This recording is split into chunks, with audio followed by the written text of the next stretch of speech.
What is up, you guys? Out of This World Entertainment, where we believe that comics and reality are two different ways from each other, and people just don't really understand the world works. I am your host, Tyler Alanis. Christopher Garcia. And then I have one of my friends here who missed the last episode, but now he's finally here. Say hello to Alan Ibarra. Alan Ibarra here. How's it going? All right, now let's get down to business. If you haven't seen this movie, because we are going to be talking about our personal favorite, Star Wars!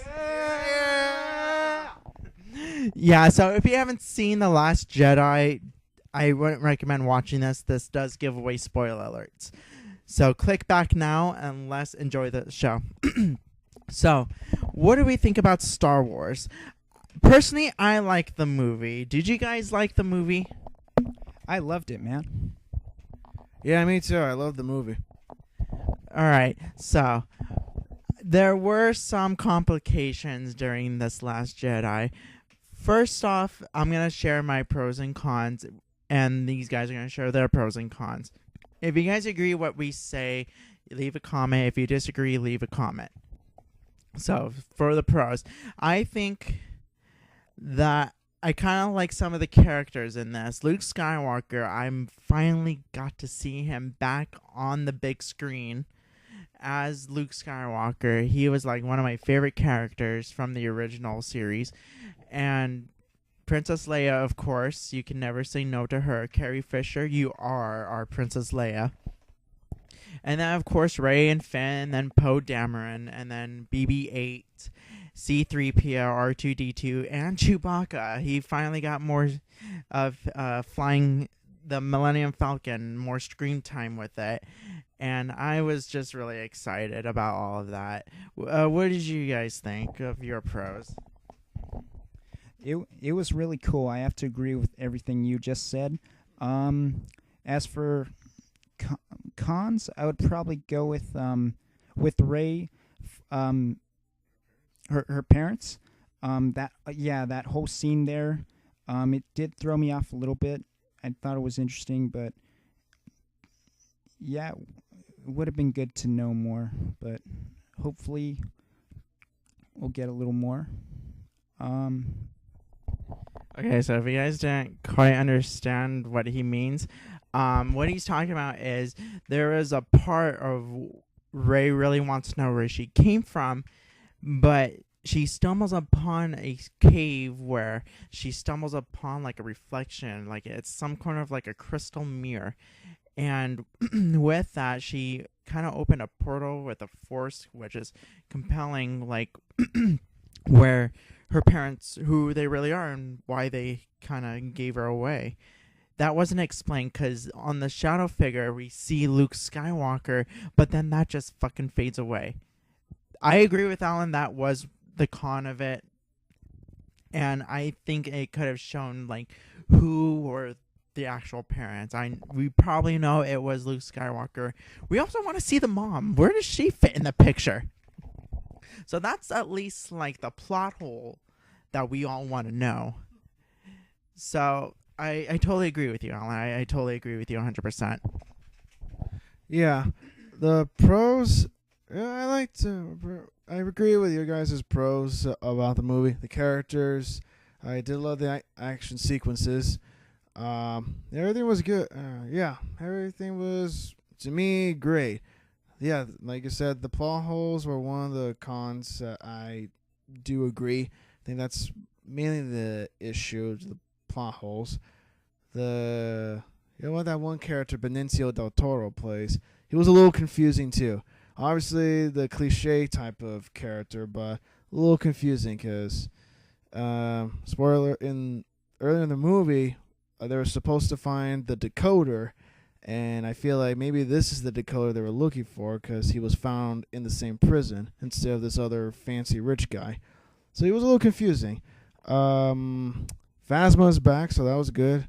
And so is Andy Serkis playing Snoke. Funny thing, this is like the second movie this year where Andy Serkis' character dies in 2017 movies. First being Caesar in Planet of the Apes. Oh snap! That's right. Apparently Kylo Ren gets the kill on Snoke. Oh yeah, big spoiler alert right there. But yeah, that was just a really surprising shock. Well, I kind of always knew, like in the Force Awakens, all right, he's gonna bound to take over the First Order, but he's gotta get rid of, this guy right here.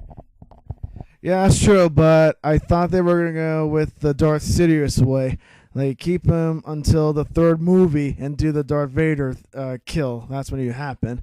But no, that's another pro I liked. There was a lot of twists, and that was one of them, killing the main villain in the second movie and being replaced by the asshole apprentice, Kylo Ren.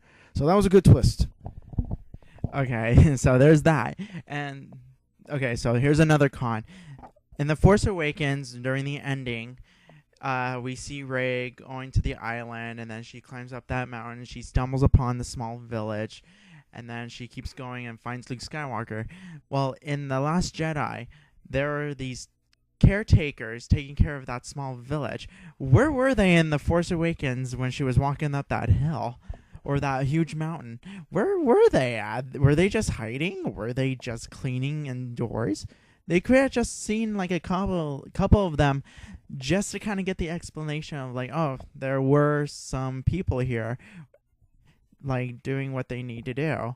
They could have at least brought these they kind of brought these caretakers into the Force Awakens ending. That way it would kind of seem a little more interesting because now there's a lot of more to be explained. Like, what do they really do? They explained it a little bit, but I think they need to expand it a little bit more. Well, that's true. I say they were hiding those frog-looking people among. Well, neither were the porgs, but given that there's their bird-looking physiology, they were hiding at the end of The Force Awakens. That was just Disney's way of getting children's attractions. Oh yeah, that's true. I did love Yoda coming back. Not just the character, but they did not follow the prequel special effect route, which make him CGI. They brought in Frank Oz and pretty much the puppet way from the classic films. Alan, do you have anything to say about Yoda, or what else are your thoughts? Oh my god, I thought Yoda was awesome. Especially they made him just like the puppet he was in the originals, which I loved so much. I thought they made him a badass as usual. Gave him a sense of humor, and till this day, it looks like he's still Luke Skywalker's mentor, even after what Luke's been through.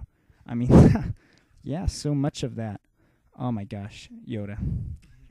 Yes, I loved when Yoda came back. They did the original puppet way. They brought Frank Oz back. I was like really excited. I wanted to clap, but I guess no one else was really excited about that.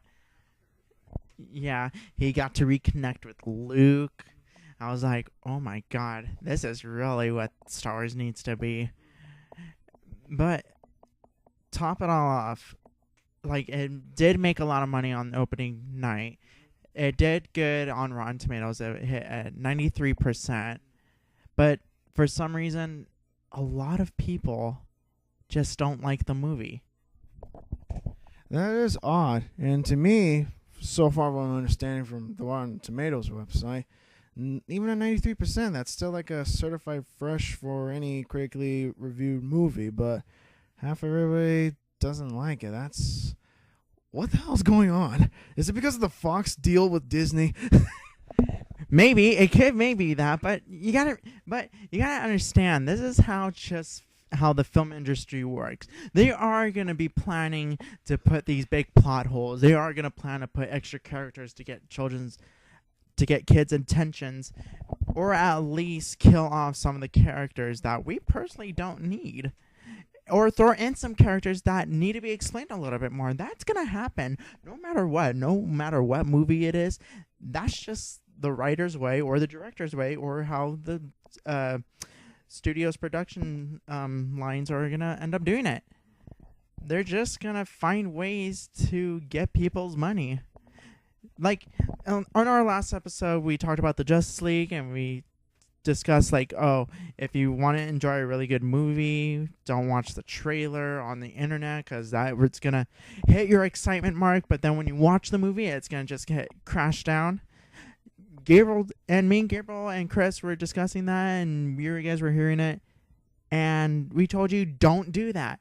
Watch it just in a movie theater because that really gets you pumped up. Don't watch it on the internet because there are going to be some clips that will be explained but won't be put in the movie. So if you are planning to watch Star Wars, don't watch another Star Wars movie.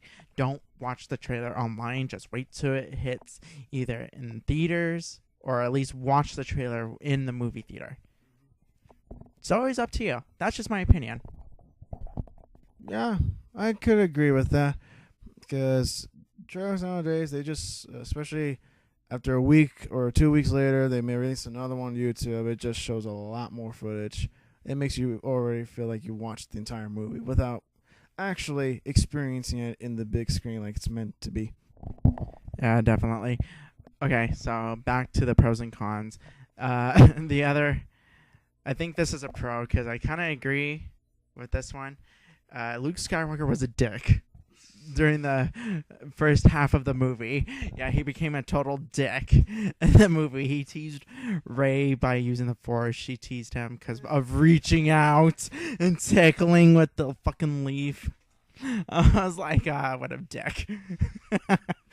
But yeah, I think that's pretty much it on my part. Oh, and the con for me was the Mary Poppins sequence where Princess Leia happens to be drifting through space and she comes back alive and ends up doing the Force. She gets pulled back into the ship. People were saying, and I think I got this in my head as well, like, oh, there's a Mary Poppins sequence that Disney decided to throw in. Yeah, I can totally see what people say with the Mary Poppins reference, but I didn't really think of that at first. I just thought it was pretty cool. I mean, Leia is Luke's brother, so she has obviously a little bit of the Force within her. So I thought it was, I don't know, I just thought it was pretty cool, and glad they didn't kill her off immediately. She's still with us in the Star Wars universe. Yeah, me too. I didn't get the Mary Poppins reference. I just thought, like you, Alan, I thought that was a cool scene because, yeah, she is a Skywalker. She just hasn't, she's Force sensitive, but she's not a Jedi. So I thought that was cool. She, what's it called? The mitochondrions, the Force in her bloodstream, literally woke up and saved her life. And I really felt like, I don't know if you guys felt this, but I felt like there was just so much tease of they're going to kill Carrie Fisher's Princess Leia because it's been a year since she passed away. And that's what I felt like. It was like a big tease. Oh, yeah. There was a lot of like back and forth movements on this, and it kind of kept that's why it went so fast as it was. But 2 hours and 33 minutes, they just kept bouncing like back and forth so constantly, like they never put the actual explanations or even the full story on that scene in. And I think, to me, that's kind of a bummer. Yeah, okay, I can understand and sympathize with your feeling with that. Yeah, there was a lot back and forth, but to me it didn't go fast. It was just back and forth. It was, I think this is the longest Star Wars I've ever sat through. It felt like the run time, or no, just the length. What's that one movie we saw? Oh, Blade Runner 2049. That's what felt like a 3-act type of thing. But it was just back and forth. Yeah, but otherwise, I just really enjoyed the movie. Like, I know there's a lot of tough critics out there, but for me, obviously, I was so satisfied. I absolutely loved it. Yeah, and 93 on Rotten Tomatoes. I mean, hey, Rotten Tomatoes is pretty tough, and 93, pretty great score for that. Very great. All right, my last pro and the con. I think the pro for me is when Luke Skywalker actually emerged like out of that island for the first time. Now the con for me is when he dies. Let me explain this one. Okay, so he goes to he helps the Resistance fight off Kylo Ren's army, the new AT-ATs, if you must say, and he must stop him from using a cannon to get into the Resistance base. Now with this one, Luke was still on the island, but he used so much energy from the Force, which he made his body physical, but he wasn't really there on that planet, which was kind of cool, but also disappointing because he was like kind of dodging the lightsaber, and then when he got cut for the first time, I was like, oh, no, and then he's still there, like alive, and then touch, he's like a hologram, or at least like a ghost figure of himself, and then afterwards he disappears, which he dies, and to me that was sad and kind of a disappointment at the same time.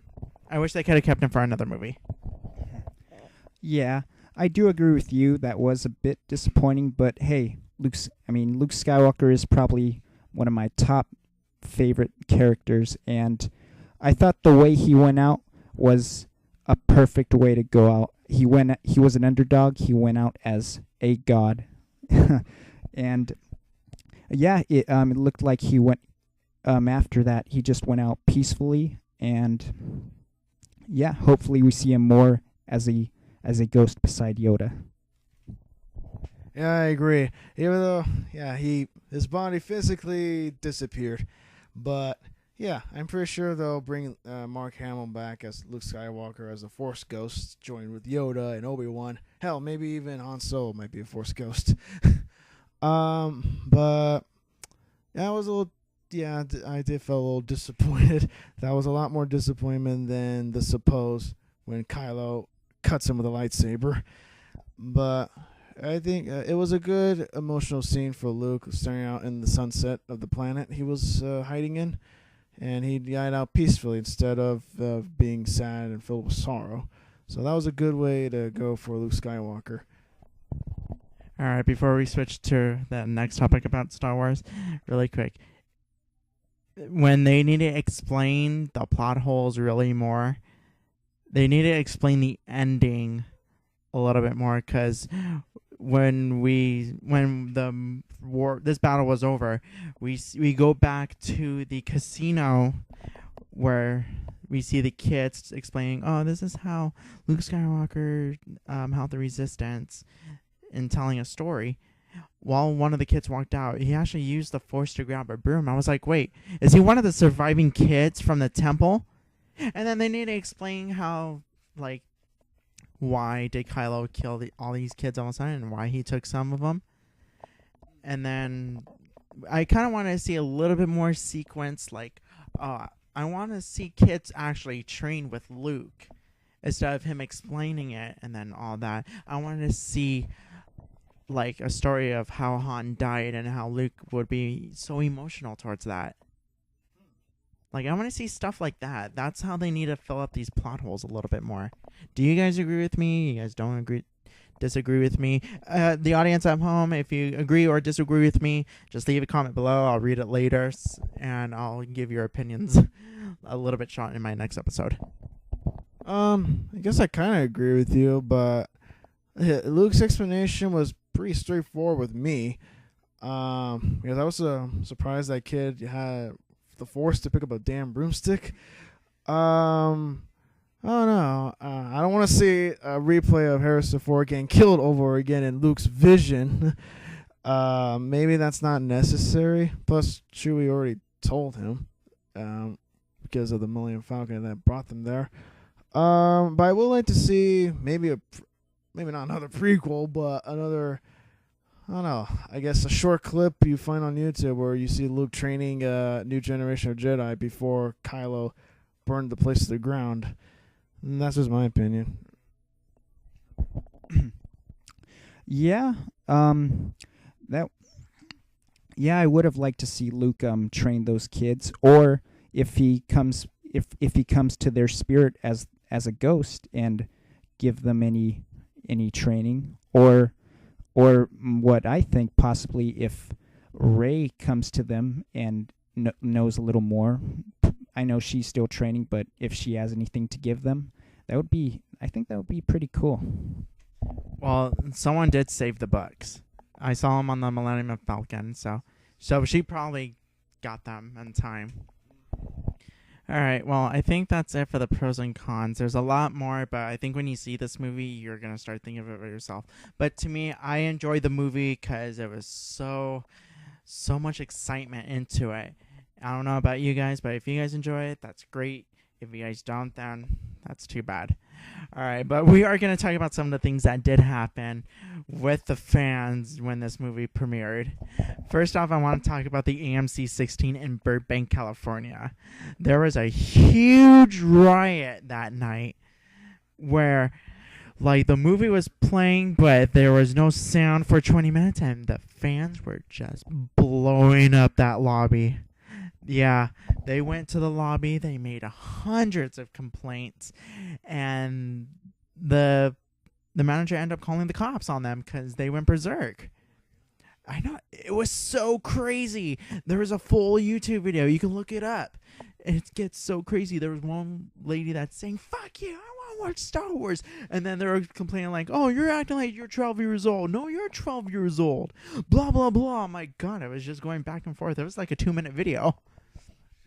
I was like, wow, this is so crazy. This is what happens when you mess with Star Wars fans.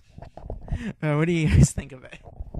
Wow, that's just wow. I guess that's what hardcore fans can be like if you mess with Star Wars, especially for a new Star Wars movie out for premiere weekends. And since Disney owns them and Marvel and now Fox, I'm pretty sure fans are going to go berserk with those as well. Oh, no question about it. Not just the Star Wars fans, the comic fans. Is there even an Avatar fans out there? That's a good question, but there's a person that I know. His name was Robert DeStefano. Oh, okay. Okay. And every other science fiction genre they own now, but that's just crazy with the Burbank incident. What do you think, Alan? Yeah, I agree with you guys. Super crazy. I mean, those are diehard Star Wars fans for you that you definitely don't want to mess with. I mean, we ourselves are diehard fans, but I would never go that far. But yeah, crazy. Are you sure about that? Because I think if our friend here, Tyler, or at least Gabriel, start going into it, you'll probably go into it. Okay, maybe. Yeah, the reason why... Okay, now, for why these fans were so pissed on the movie, because they're explaining, as we are right now, the plot holes, the extra characters, the story doesn't make sense. But you know what? That's just the way the film industry works once again. They have to make these stories, like, kind of correct in a way. That way comics, novels, and some forth video games can try to fit in, and that's what they're being paid for to do. Yeah, that's very true. But if you think about it, I bet you half of those people are hardcore J.J. Abrams fan, and they were just pissed that he wasn't in the director's chair in this one. You know what? I'm going to have to agree with those fans. I thought J.J. Abrams was going to hit the chair too, but no, it just hit a new director, and I think I kind of like J.J. Abrams' vision of Star Wars, because when he did Force Awakens, I fell in love with it. With this one, it kind of hit the mark where I have to say my pros and cons about it.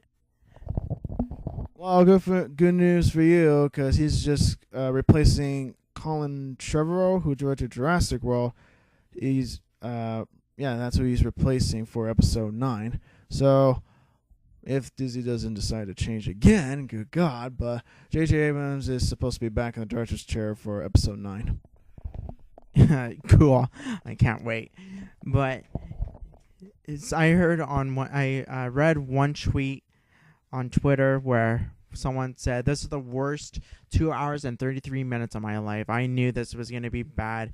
It's worse than Phantom Menace." If you knew that this movie was bad, why the hell would you even go see it in the first place? You could have just waited until it came on DVD. I'll tell you the reason why. You can't say no to Star Wars. Everybody may have complaints and say, "No, I don't want to go see it. It's a waste of time." But you know what? You can't get away from it.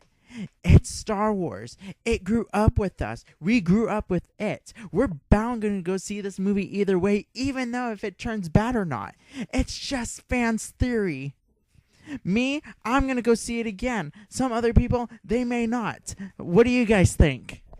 I'm seeing it again for sure, and maybe maybe 2 more times, 1 more time. I'll get the Blu-ray someday for sure. Yeah, same with me. I really want to watch this again. 2, 3, hell, maybe even 5 times if that's possible. Good God, my wallet is going to be feeling so empty in the alley. But no, I'll definitely get this on Blu-ray. Nah, not the 4K, just Blu-ray's enough. And when you say your wallet's empty, what he means is I'm going to sneak into his bedroom, grab his wallet, and then take that money out and go see the movie for myself. You're crazy enough to do that, that's for sure. Hey, the Force is strong with me. You don't know that. Touche. Wait, what was I gonna say? Yeah, but yeah. Oh, I don't know if you were going to bring this up, but half the people that are not liking this movie is because they just follow what the internet reviewers are saying. Yeah. To me, like, I kind of do this podcast just to give my opinions. I'm not really criticizing the movie as much, but there are some points where I'm going to criticize some movies.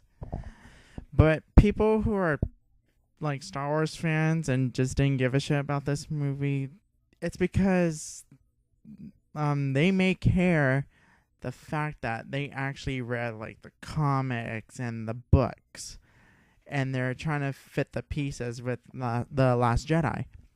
With me, I have to make fun of them for that, because that is true what you need to do if you want to kind of catch up of what they're talking about. But that doesn't mean you can criticize them 100%, because sometimes we don't believe them and they're just full of shit.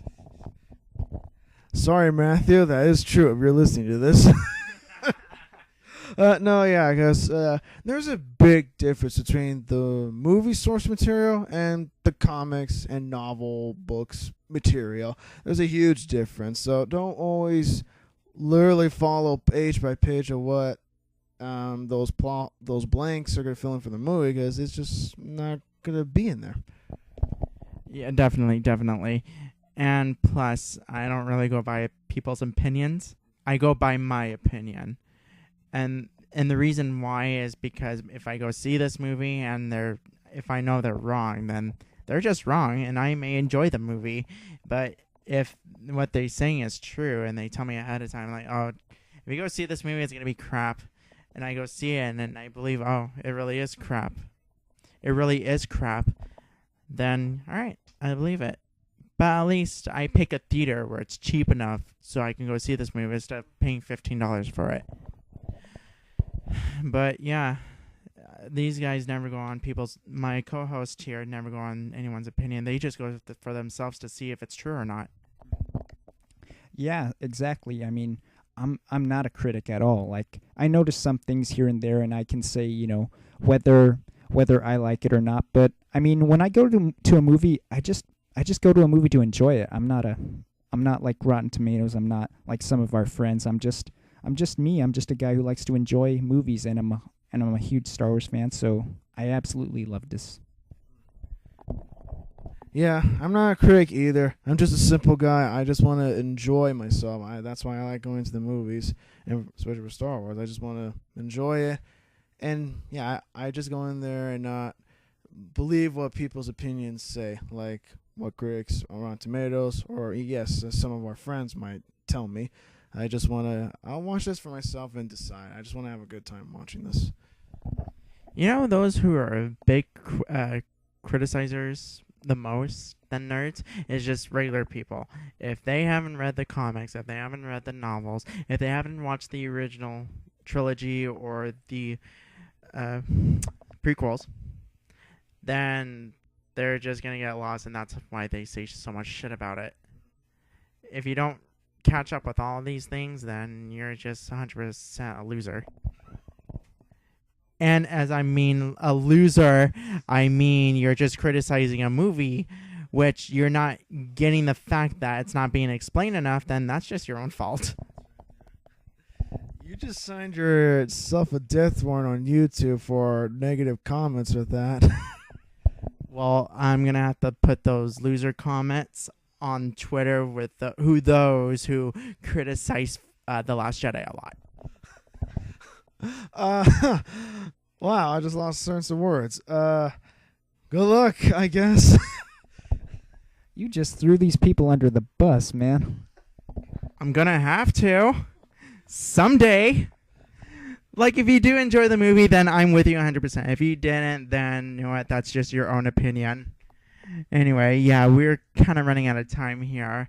This is Out of This World Entertainment. I am your host, Tyler Alanis. Christopher Garcia. Alan Ivara. And may the force be with you, but not to those who criticize a lot. Bye, everybody.